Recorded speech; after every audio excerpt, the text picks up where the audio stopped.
through our actions of obedience, our seemingly strange actions, often we can release powerful prophetic realities into an atmosphere that will actually cause a shift and a change in an environment.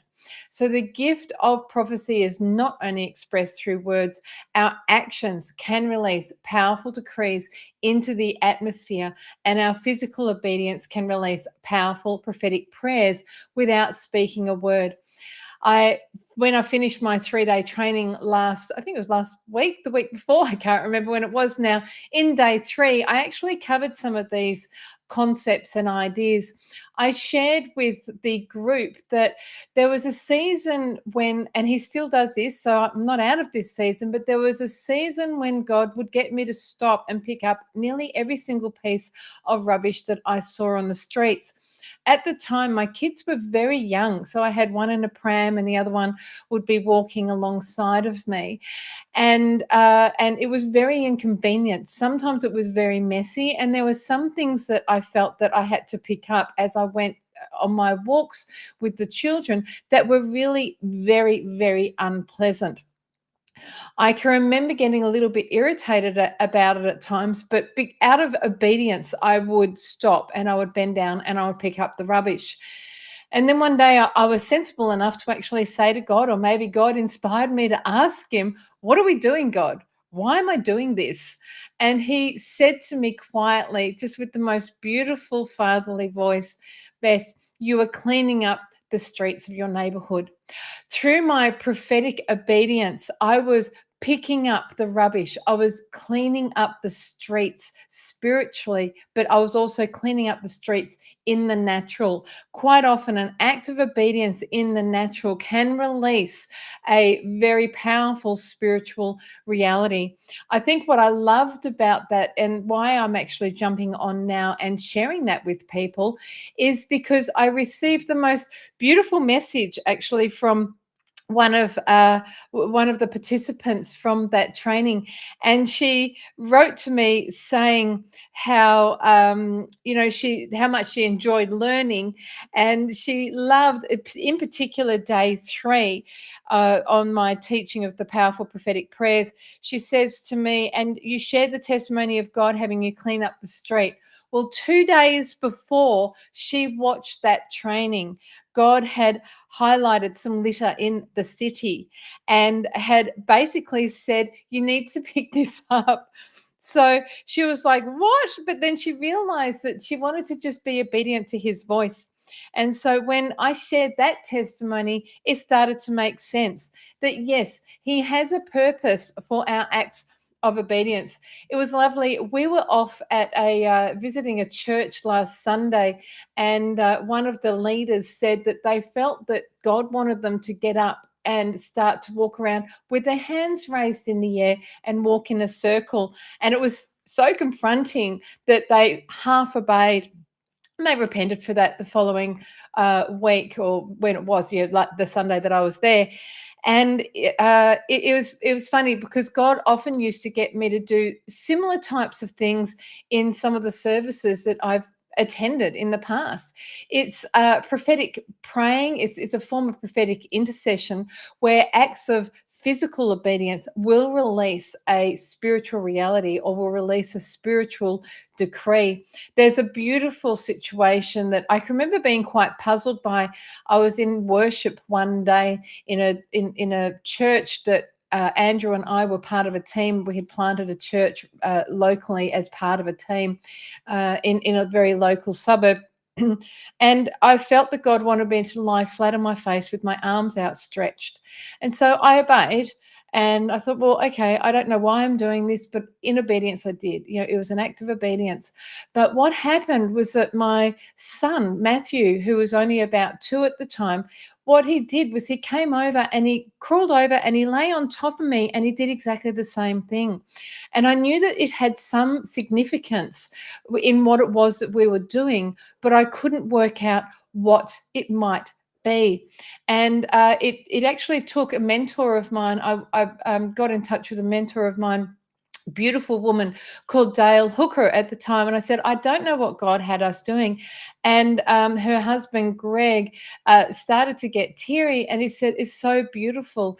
It's the generations that are lying down in worship before the throne room of heaven." It was a multi-generational movement that was being acted out, that was being called forth in the spiritual to occur. I think the thing that's beautiful is that that was many years ago that happened, and we were part of that church plant for 5 years, and then we went back, and we remained. We were part of a larger body of another church at the time. We'd planted out of it. And what's beautiful is that now in that suburb, which was quite dry spiritually before, there is a huge outpouring that is going on. All of these beautiful churches are popping up all over the place, and people are coming to know Jesus. Nothing that we do is a waste of time. So many prayers. We used to go to prayer meetings once every Monday. We would go to prayer meetings and call forth salvations. It actually had the highest population for teenage suicides, which is one of the reasons why we planted that church in that area. It wasn't our decision, but as I said, we're part of the team. And what was beautiful was that we were calling forth life, we were calling forth salvations, we were calling people into the kingdom. And it's not only us, it's generations of churches that have done the same in that area. A lot of people said that area is too hard, is too dry, nothing good will come from it.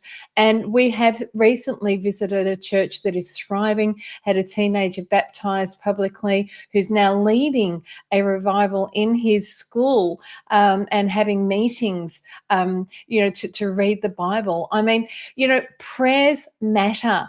We might not see the fullness or the full fruit of our prayers immediately, but I want to invite you to just trust God that no matter what you do, if you will just pray, something will happen. Again, I just received the most beautiful text from Reverend Philippa, who she and I and a whole gang of other women prayed every 2 weeks, with absolute authentic desire from different walks of the Christian faith. She's out of the Anglican church, but then there were people from all sorts of other denominations. We were gathering together in unity of heart, in unity of purpose, praying for the promises over the school that Reverend Philippa was a part of.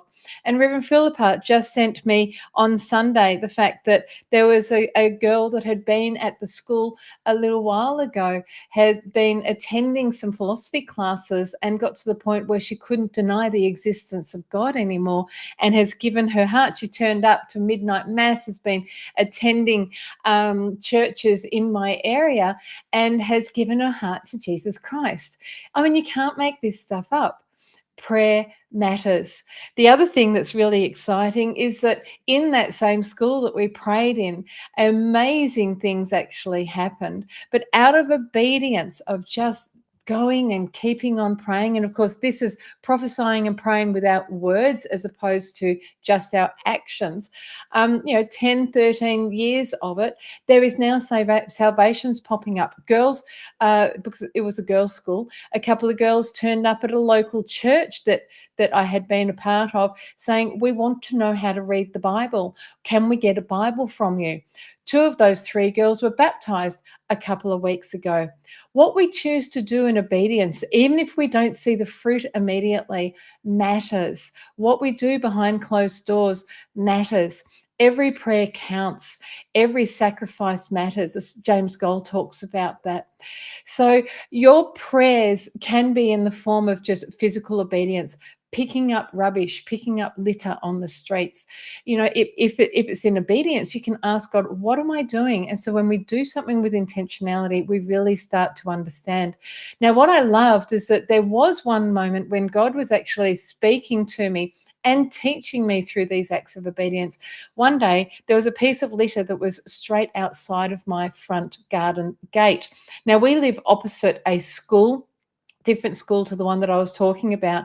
But often we get a lot of rubbish or litter blowing in under our gate into our garden, and it's quite irritating. So I bent down to pick up that piece of litter so that it wouldn't end up in my garden, because anyone that knows me knows that I love my garden. And as I bent down to pick it up, I heard God say to me very clearly, "Don't touch it. That's not yours to pick up." And I went, "What are we doing here, Lord?"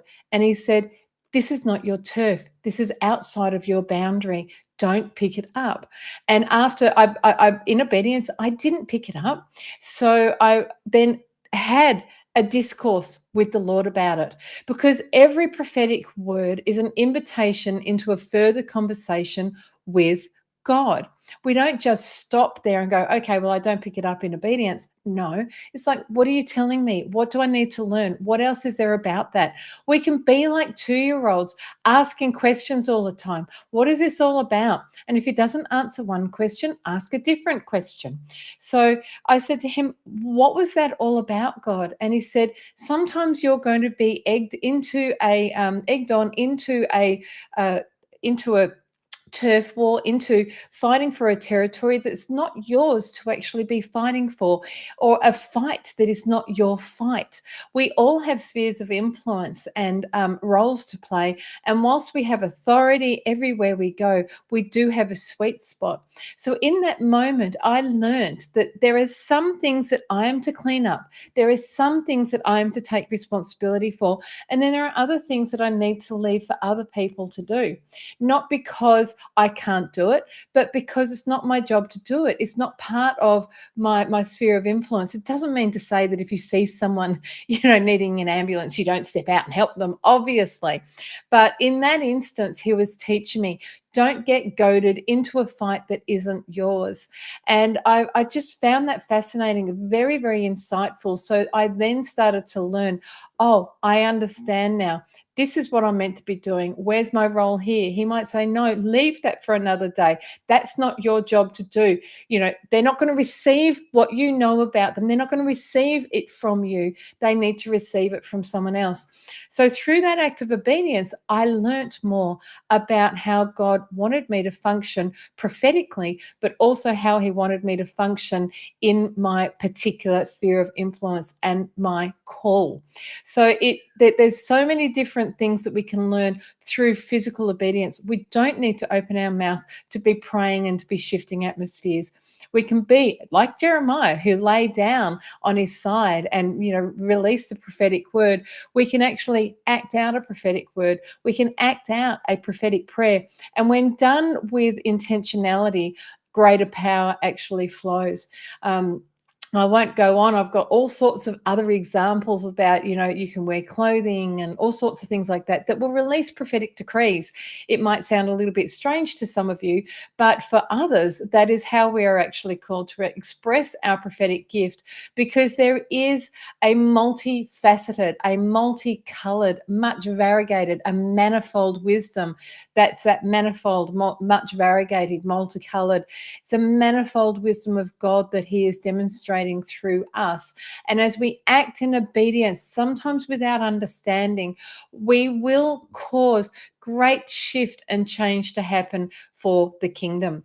So enough from me. I'll be jumping off. It's only a very quick jumping on. Sandy, thank you so much. I love that you're with us, Sandy. I think you're absolutely gorgeous. I love it. And Betty, I see you there on YouTube. Welcome, welcome. Hugs back to you as well. So, Sandy, I will see you my tomorrow morning, your Tuesday night.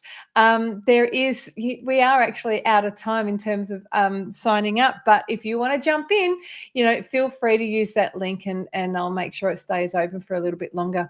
Anyway, for those that would like some prophetic mentoring.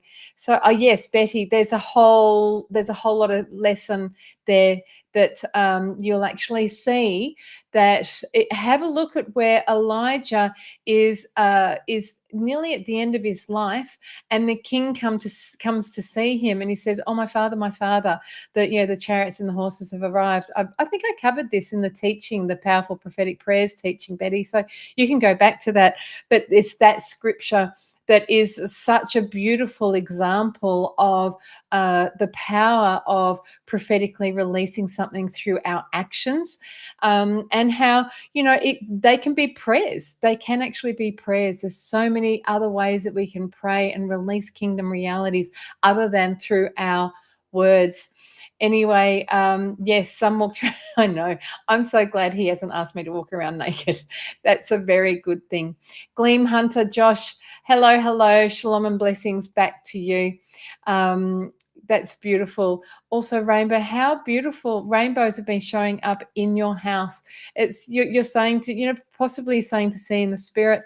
So I think that's absolutely beautiful. Bolt of lights fill your eyes, and things like that. There was a season when we had some crazy things. Glory dust clouds showed up in our home, and all sorts of other things was going on.